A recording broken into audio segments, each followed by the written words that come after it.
Today we're coming to you from the Brightside in Dayton, and I have two beautiful guests here to tell us all about this fantastic venue. Carly Dixon is the co-owner and general manager of the Brightside and really put her creative stamp on making this space a reality. Libby Balaji is the Brightside's music booker and promoter. You might also know her as Dayton's music insider through her long-running music blog. Carly, Libby, welcome to the show. Thank you so much for having us. Thank you for having us. So before we get into the nuts and bolts, tell me, what is the Brightside? The Brightside, at a very basic level, is a really approachable, affordable, and flexible event space for private and public events, with things like free parking and really nice amenities.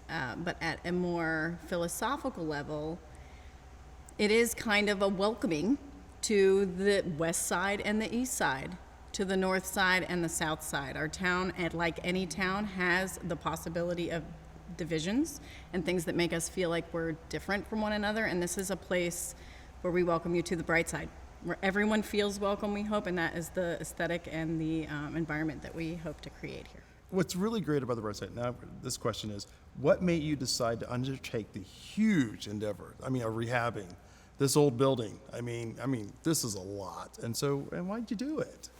Dayton was in a real place of decline, and we attempted to let's relocate somewhere else, let's do something else with our time. We realized very quickly, this is our home, this is the place where as working artists we were supported and able to make a living, and we decided to go in full force and support it. And the best way for us that we found, after trying all sorts of volunteer programs and et cetera, was to own some real estate.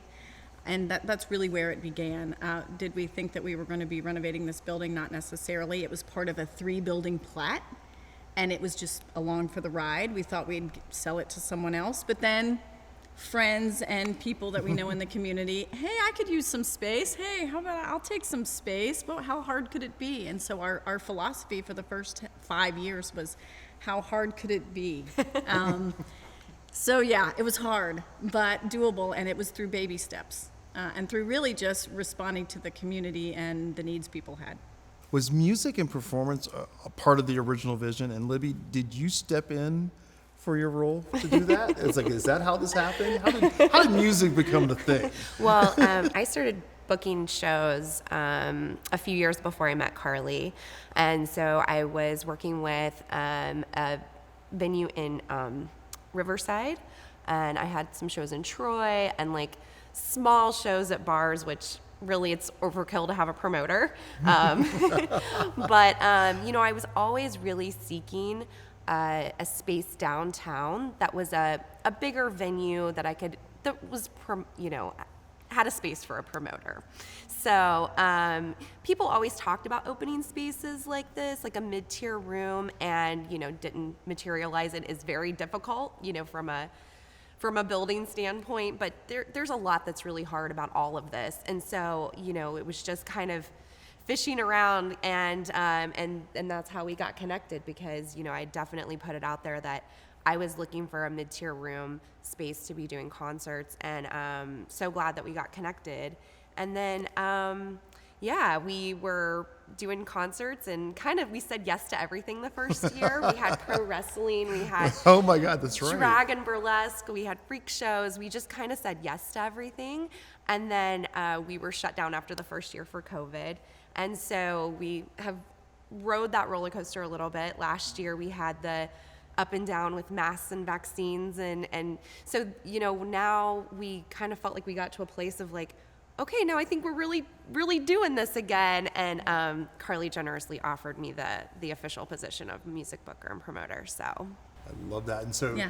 Kind of in that same vein, now tell us about your new music series, because but not who's coming, because that will be still in a month. We want to kind of keep it, a little mysterious. So, but share with us, what's the next part of the journey now that we're coming out of COVID with the music scene? We're kind of adopting a performing arts schedule.